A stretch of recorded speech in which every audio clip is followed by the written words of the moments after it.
आणि मुसळधार पाऊस बरसतोय त्यामुळे भीमा नदीचं रौद्र रूप पाहायला मिळतंय। कालपासूनच सुरू असलेल्या संततधार पावसानं भीमा नदी दुथडी भरून वाहतीये। खेड तालुक्यातील खरपुडी गावानजीक असलेल्या बंधाऱ्यावरील रस्त्यात वाहून गेला।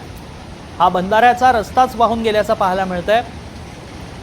तसंच बंधाऱ्यावर मोठ्या प्रमाणात जलपर्णी आणि झाडझुडपं अडकून पडल्यानं पाण्याचा प्रवाह रोखला जात असून आजूबाजूचा परिसर जलमय झालाय। रस्ताच वाहून गेलाय, त्यात जलपर्णी आणि झाडझुडपं अडकली आहेत, पाणी अडलं जात आहे। याचाच आढावा घेतला आमचे प्रतिनिधी अविनाश पवार यांनी। सध्या आपण पाहतोय की पुणे जिल्हा म्हणजे उत्तर पुणे जिल्हा असेल, खेड, आंबेगाव, जुन्नर, शिरूर भागामध्ये जो मुसळधार पाऊस पडतोय त्याच्यामुळे जी भीमाशंकरमधून प्रवाहित होणारी जी भीमा नदी आहे तिचं रौद्र रूप तुम्ही पाहू शकता। अशा पद्धतीने जे काही रात्रीपासून कोसळधार आहे याच्यामुळे भीमा नदीचं हे सगळं दुथडी भरून वाहणारं पात्र आणि खरपुडी बुद्रुकमधला हा बंधारा आहे। या बंधाऱ्यामध्ये आपण पाहिलं की सगळी जलपर्णी असेल किंवा जी झाडं झुडपं आहेत ती वाहून याच्यावर अडकलेली आहे आणि अजूनही या बंधाऱ्यावरून ज्या पद्धतीने पाणी वाहत आहे ते धडकी भरवणारं आहे।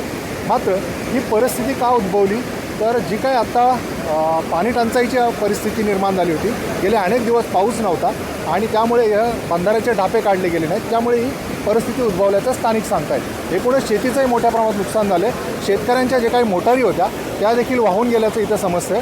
माझ्यासोबत इथं काही स्थानिक शेतकरी आहेत, ग्रामस्थ आहेत। दादा काय सांगाल, काय आता ही जी परिस्थिती आहे, समोर पाणी आहे, काय बंधारा कशामुळे हे झालं?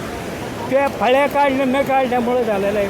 कुंडला बंधारा आणि पाणी फुगलं, वरून पाणी जायला लागलं, शेतीने पाणी गेलं, नुकसान झालं त्याचं। आता इथं बंधार पडायला लागले बघायचं। आता मोटारी बिटारी वाहून गेल्या, शेतीचं काय गेल्या सगळ्या मोटर गेल्या खाली वाहून गेले। अशी परिस्थिती आहे। गेल्या कित्येक वर्षात पाहिलं का असं पूर्ण? नाही, इतका नाही, माझ्या आठवणीत नाही एवढा झालं। आठवणीत नाही म्हणजे गेलं पण कसं पाणी जायचं, याच्यातून जायचं आणि पोहून जायचं त्यावेळेला मग, पण ते हे फळ्या तुंबल्यामुळं नाही पाण्याचं येता येईल, तेवढं पाणीच नाही येत, तुंबल्यामुळं पाणी येतं। त्या प्रमाणात नुकसान झाले। त्यासोबतच आता नदीकाठच्या गावांना देखील सतर्कतेचा इशारा देण्यात आलेला आहे, कारण हीच जर पावसाची परिस्थिती राहिली तर प्रत्येक गावानजीक असणाऱ्या ज्या काही स्मशानभूमी असतील, पाणी पुरवठ्याच्या योजना असतील, या कुठेतरी बाधित होण्याची शक्यता निर्माण झालेली आहे। अविनाश पवार, NDTV मराठी, खरपुडी,